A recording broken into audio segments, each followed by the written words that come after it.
Allahumma arhamna wa ahlana bil Qur'an. Qala Allah Ta'ala fil Qur'anil Karim, a'udzu billahi minasy syaithanir rajim. Bismillahirrahmanirrahim. Fakazzabuhu fa'aqaruha fadamdama 'alaihim rabbuhum bizambihim fasawwaha. Shadaqallahul azim. Al-Quran surat As-Sams ayat yang ke-14. Terjemahannya, lalu mereka di situ adalah kaum Samud mendustakannya itu kepada Nabi Saleh. Bagaimana mereka mendustai? Yaitu menyembelih unta itu. Maka Tuhan mereka membinasakan mereka disebabkan dosa mereka. Lalu Allah menyamaratakan mereka dengan tanah. Al-Quran surat As-Sams ayat yang ke-14. Bapak Ibu yang dimuliakan, Allah mengkisahkan satu kaum, yaitu kaum yang kazzabat Samudu bitaqwaha. Ini contoh makhluk yang mendustai Allah, mendustai Rasulnya. Bagaimana dia mendustai? Dia tidak mau diperingatkan karena dia merasa hebat kan, badannya kuat. Karyanya adalah membangun rumah-rumah di batu-batu dan rumah-rumah di daratan, di dataran. Nah, di waktu datang seorang nabi, yaitu Nabi Saleh, mengingatkan kepada mereka, tapi mereka mendustai. Itu fakazzabuhu fa'aqaruha. Di dua di sini satu, fa-nya itu setiap diingatkan mereka mendustai, mereka membantah. Fa'aqaruha, setelah diingatkan tidak mau, maka mereka yang diingatkan biarkan onta itu minum, biarkan dia kan onta ini, siapa pemiliknya kemarin? Allah. Lalu berdirilah orang yang paling celaka. Justru lah diingin lo Pak, lah di kanan semakin membangkang manusia ini, ya kan? Maka mereka mendustakan apa yang telah diingatkan, dan mereka dengan berani menyembelih unta itu. Ya, jadi dua di sini, satu mendustakan, yang satu menyembelih. Ya. Wa ila samuda akhahum saleh, kata Allah, kepada kaum Samud telah diutus datang Saleh. Lalu Saleh mengatakan, qala ya qaum ya'budullah. Kata Nabi Saleh, wahai kaumku, ya, sembahlah Allah. Malakum min ilahi ghairuhu. Tidak ada Tuhan bagimu selain daripada Allah, ghairuhu. Qad ja'atkum, sungguh telah datang kepadamu. Apa yang datang? Bayyinah, bukti-bukti. Dari siapa datangnya bukti-bukti? Mir rabbikum, itu datang dari Tuhanmu. Apa yang datang dari Allah? Hazihi naqatullahi lakum, yang datang kepadamu onta betina Allah yang menjadi tanda kenabian Nabi Soleh itu adalah diciptakan untuk ke batino, datangnya dari dalam batu itu, Pak. Nah, ini bukti mukjizat sebenarnya, ya. Dalil, biarkanlah, karena itu adalah bukti kenabian. Fazaruha ta'kul fil ardillah, yang punya untuk Allah, yang menciptakan Allah, maka biarlah dia makan di bumi Allah. Abah kok jadi penyakit mana lo di orang-orang samud gitu, untu. Nah, karena pernah kita ceritakan, rumahnya nyoy baiknya, Pak. Bukan karena nyoy sakit hati ke rumah itu, tapi sakit hati ke orang punya rumah tuh gitu. Ya kan, di kempesnya banoto, bukannya sakit hati ke oto tuh, Pak, tapi sakit hati ke orang nan punya oto. Mereka itu tidak mau mendengarkan Nabi Soleh, maka yang berhubungan Nabi dengan Nabi Soleh, ya kan, maka mereka tidak suka gitu. Dan jangan ganggu gitu, ya, jangan kamu mengganggunya, ya kan. Wala tamassuha bisu'in, jangan kamu mengganggunya dengan gangguan apapun. Biarkan saja lah nyo makan, biar nyo minum, biar nyo hidup gitu. Kalau seandainya kamu lakukan sesuatu yang buruk terhadap onta ini, ya kan, fayahuzakum azabun alaihi, maka kamu akan mendapatkan azab. Bapak-bapak, ibu-ibu, ini ayat sekaligus membantah bahwa Allah turunkan musibah itu bukan karena azab. Ini ayat ini sebenarnya membantah itu. Jadi kalau ada orang mengecewakan, itu kan gejala alam terjadinya musibah. Kalau seandainya karena azab, tentu orang-orang Amerika dulu yang kena azab gitu ya. Kan banyak terjadi musibah-musibah sekarang ini. Lalu dianggap itu bukan karena perangai manusia. Padahal musibah itu, Bapak Ibu, tidak akan lepas dari ampe hal. Satu, musibah bisa menjadi peringatan. Karena zaharal fasadu fil bahri wal bahri bima kasabat aydin nas. Ya kan? Terjadinya kerusakan di darat, di laut itu karena perangai manusia. Itu gunanya diingatkan supaya mereka itu kembali. Yang kedua, musibah itu bisa sebagai ujian. Bagi orang-orang yang patuh, yang taat, ternyata dapat musibah, berarti ujian.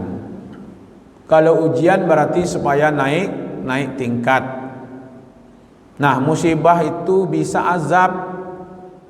Nah, di sinilah ayat mengatakan kalau kalian mengganggu unta itu, maka akan mendatangkan azab. Di sini bahasanya memang azabun alim, ya kan? Azab yang keras, azab yang berat, ya kan? Jadi gara-gara mereka itu mengganggu onta, merusaknya, membunuhnya, maka Allah mendatangkan azab yang keras gitu.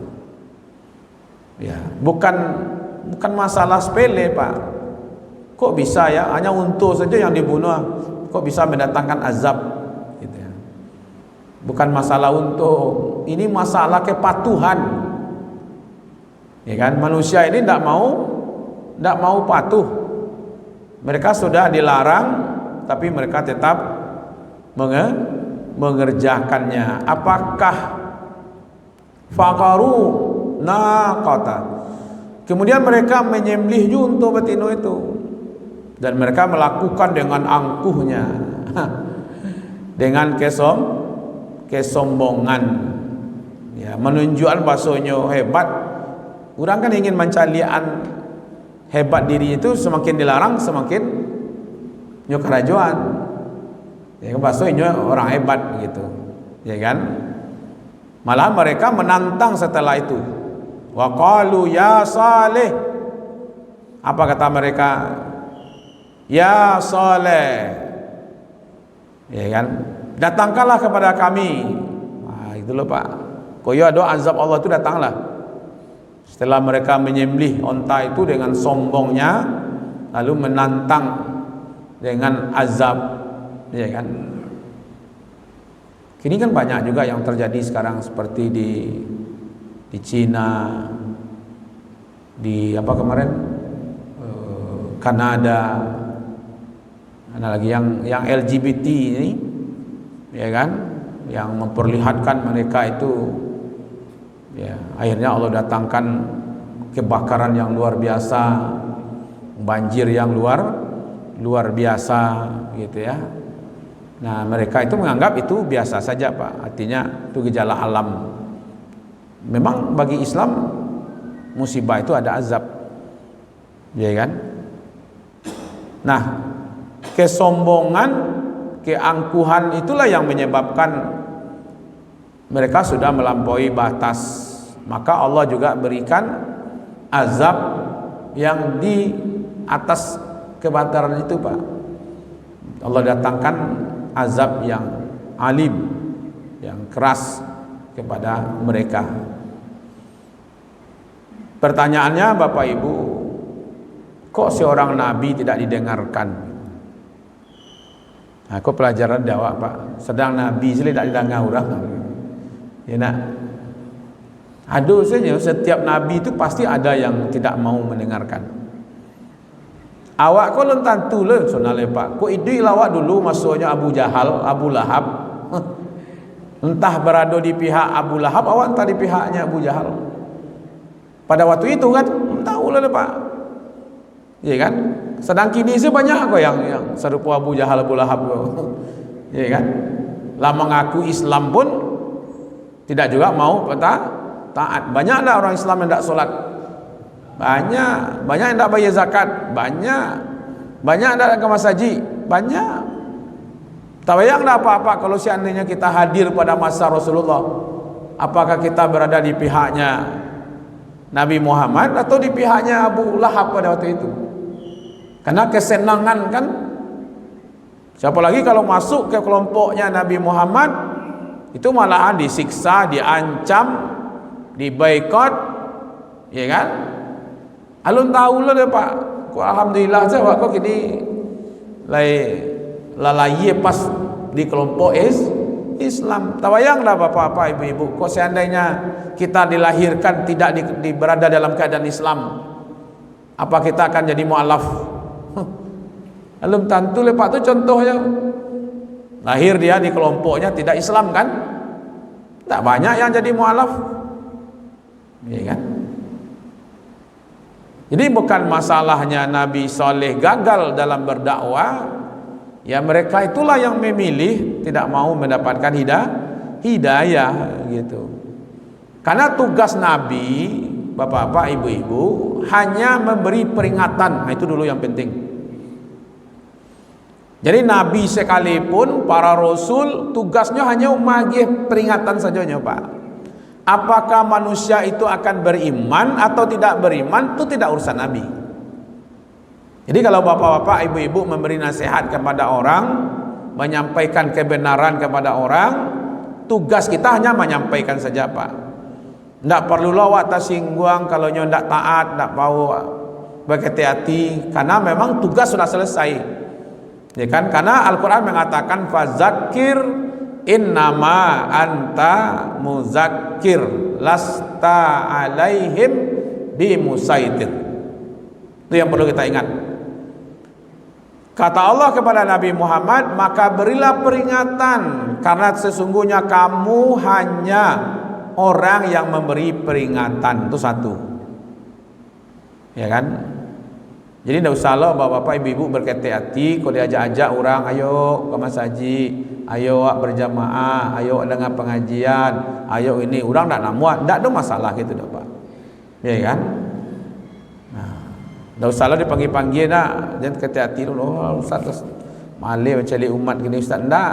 Pokoknya fazakir innama anta muzakir. Maka beri peringatan, tugasmu hanya memberikan peringatan. Lasta alaihim. Nah gitu ha. Kamu bukan orang yang berkuasa. Nabi Muhammad itu bukan orang yang berkuasa. Nabi Soleh bukan orang yang berkuasa terhadap umat, yang bisa menstel mereka mau beriman tak beriman, bisa ditakan tak bisa Pak, ya kan? Lasta alaihim bimusaitir, tak ada kuasa. Nah kalau begitu siapa yang punya kuasa sebenarnya Pak? Yang punya kuasa, si anu menjadi orang beriman, si anu tidak beriman, si anu rajin ke masjid, si anu tidak rajin ke masjid, si anu mau ikut pengajian, si anu tidak. Siapa yang bisa menstel hati orang seperti itu? Hanya Allah. Maka itu Bapak Ibu, setelah kita memilih jalan kebenaran, maka Allah akan mudahkan awak. Wa nuyassiruka lil yusra. Allah akan mudahkan awak dalam kepatuhan itu Pak.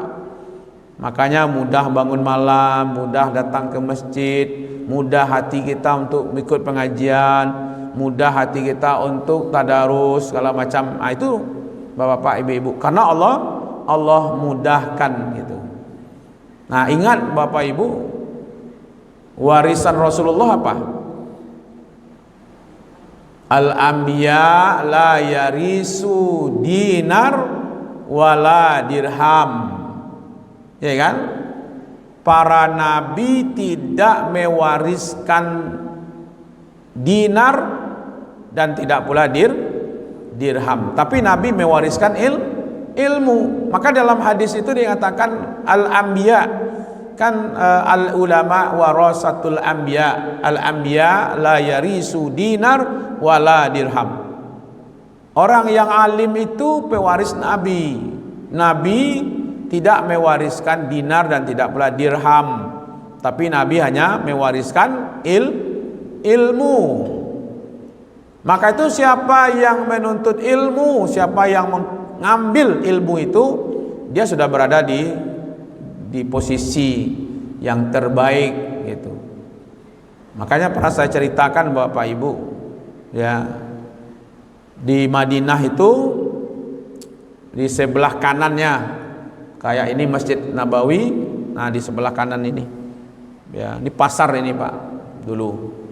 Kalau ke sebelah kirinya, kalau ke sini kan rumah-rumahnya keluarga-keluarga Rasul, kemudian di ujungnya ada kuburan kan, baki. Maka perkembangan Masjid Nabawi itu arah ke kanannya. Di situ ada pasar dulu Pak, ya kan?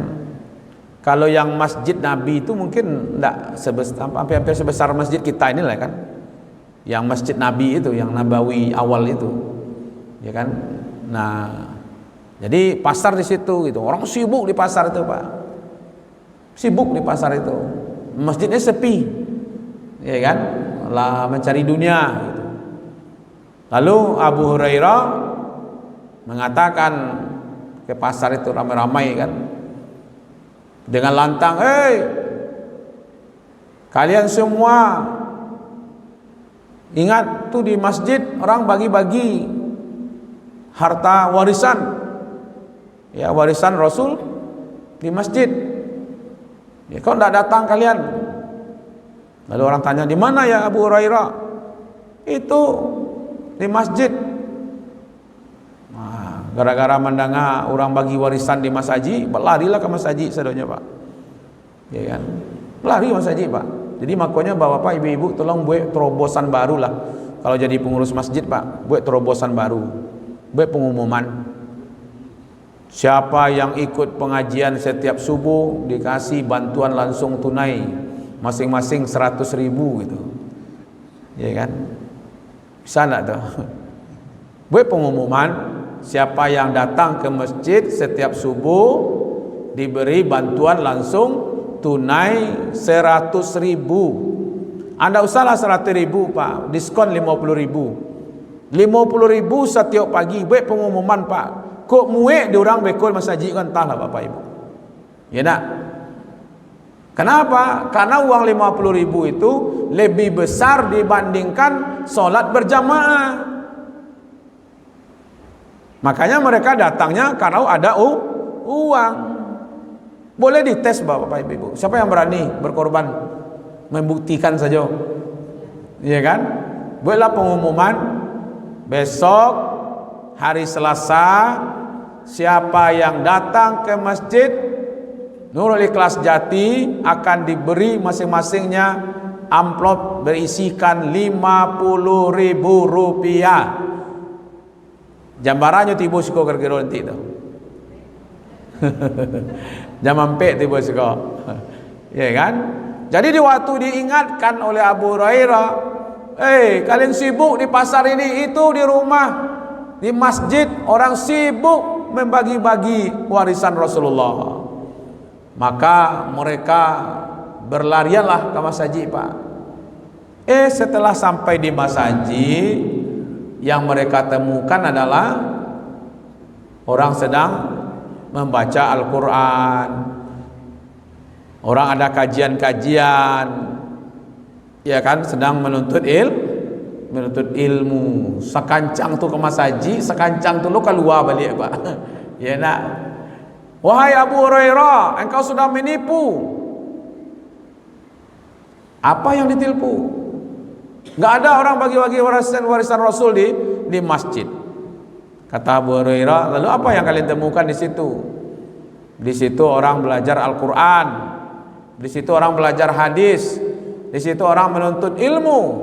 Kata Abu Hurairah, bukankah para nabi hanya mewariskan ilmu? Maka Rasulullah tidak meninggalkan istana, tidak meninggalkan harta, ya kan, untuk anak keturunannya, tapi Rasulullah hanya meninggalkan ilmu. Itu aja Pak, ya kan. Nah, kenapa kita hari ini, ya kan, mencari harta sebanyak-banyaknya lalu untuk ditinggalkan? Beko yang tanggung jawab awak, yang menikmati orang nan tiga, ya kan. Nyo halal saja dihisap, kalau haram diazab katanya kan begitu. Maka dari itu Bapak Ibu yang dimuliakan, Nabi hanya memberi peringatan. Soalnya umat mau mendengarkan atau tidak, itu tidak ada kekuatan Rasul di situ, ya kan. Makanya Rasulullah sendiri, ya, bukan hanya Nabi soleh, Nabi kita Muhammad SAW pun menyampaikan kebenaran ternyata tidak juga didengar, ya kan. Termasuk paman sendiri kan, paman sendiri yaitu Abu Talib, ya, balal ya Pak, bukan hanya tidak pernah membantah Nabi, tidak pernah menyakiti Rasul, menyayangi, malahan Rasul pun mencintainya, malahan ikut membela Nabi. Kalau dia bela Rasulullah, sebenarnya dia termasuk membela Islam, karena Nabi Muhammad diganggu karena Islam itu Pak, ya, dibenci itu karena Islam, karena agama gitu. Tapi dibela oleh paman beliau.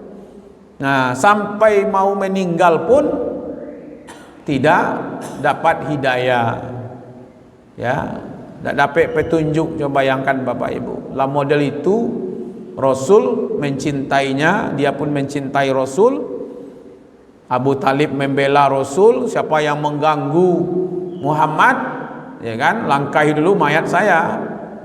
Tapi di ujung hayatnya tidak juga dapat hidayah, sehingga Rasulullah merasa sedih. Nah, menurut kajian ulama, ada teguran dari Allah. Di waktu Rasulullah merasa sedih, pamannya tidak masuk Islam, ya kan? Padahal tidak berada di posisi oposisi, Pak. Ya kan? Artinya membenci Nabi, tidak. Justru ada orang yang membenci Nabi dapat hidayah. Ya kan? Umar itu kan dulu sangat bencinya kepada Rasulullah. Abu Sufyan paman Nabi juga benci kepada Rasulullah. Khalid bin Walid sempat berperang dengan Rasul, tapi bisa masuk Islam, dapat hidayah, Pak. Yang paman sendiri yang membela tidak diberi hidayah oleh Allah. Sehingga surat Al-Qasas ayat 56 ini dianggap sebagai penjelasan, innaka la tahdi man ahbabta walakin Allah yahdi man yasha wa huwa a'lamu bil muhtadin.